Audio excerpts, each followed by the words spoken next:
আমরা মূলত এখন পর্যন্ত যে সকল কর্মসূচি জারি রেখেছি, শিক্ষাক্ষেত্রে আমরা গুরুত্বপূর্ণ ভূমিকা পালন করছি। আমরা মানুষদেরকে আমাদের যে চিন্তা ভাবনা আছে, সামনে আমরা এতটা অঞ্চলে আমরা শিক্ষাবৃত্তি চালু করবো। শিক্ষাবৃত্তি, যারা পড়াশোনা করতে একটু কষ্ট হচ্ছে বা মেধাবী বা পড়াশোনা করতে পারছে না, এদের জন্য আমরা ভিলেজ ওয়েলফেয়ার অ্যাসোসিয়েশন থেকে বৃত্তি দেব। আপনারা খুশি তো? এরপরে হচ্ছে আমরা এই সংগঠনটাকে রাজনীতির বাইরে রাখবো।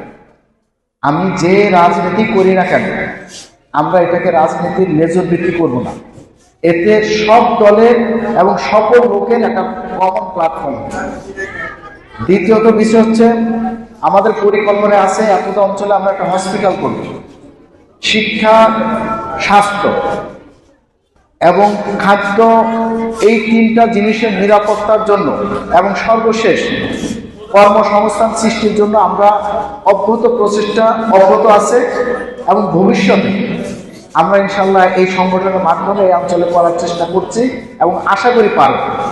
এই জন্য আমাদের যা যা করণীয় আমরা সেই জায়গাতে যাচ্ছি। বিশেষ করে আমরা এটাকে নিবন্ধনের আওতায় আনার চেষ্টা করছি এবং বিভিন্ন ডোনেশন কালেকশন করার চিন্তা ভাবনা আমাদের অব্যাহত আছে। আমি এখন পর্যন্ত বিভিন্ন মন্ত্রণালয় এবং বিভিন্ন অধিদপ্তরে আমরা চেষ্টা করেছি এটাকে নিবন্ধনের আওতায় এনে বিভিন্ন ডোনেশনগুলো আনার ব্যাপারে। তারপরে আপনাদেরকে আরেকটা কথা বলি, এখানে আপনারা যারা আছেন, এই সংগঠনের সদস্য কারা? একটা কমন প্রশ্ন থাকতে পারে। এই সংগঠনের সদস্য এই ইউনিয়নের না, সকল স্টুডেন্টই হচ্ছে ভিলেজ ওয়েলফেয়ার অ্যাসোসিয়েশনের সদস্য।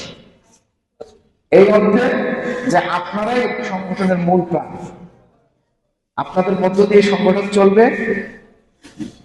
আপনাদের একটা কথা মনে রাখবেন, আপনাদের উদ্দেশ্য ছোট ছোট কথা, টাইম মেনটেন করতে হবে, সময়কে মূল্যায়ন করতে হবে। দ্বিতীয়ত হচ্ছে ভালো মতো পড়াশোনা করতে হবে। আমাদের যে পরিমাণ পড়াশোনা করা উচিত, শহরের শিক্ষার্থীরা যে পরিমাণ পড়াশোনা করে, আমরা গ্রাম অঞ্চলে সেই ধরনের পড়াশোনাটা কম হয়। আমরা অবশ্যই আপনাদেরকে বলবো পড়াশোনা বেশি করে করতে হবে।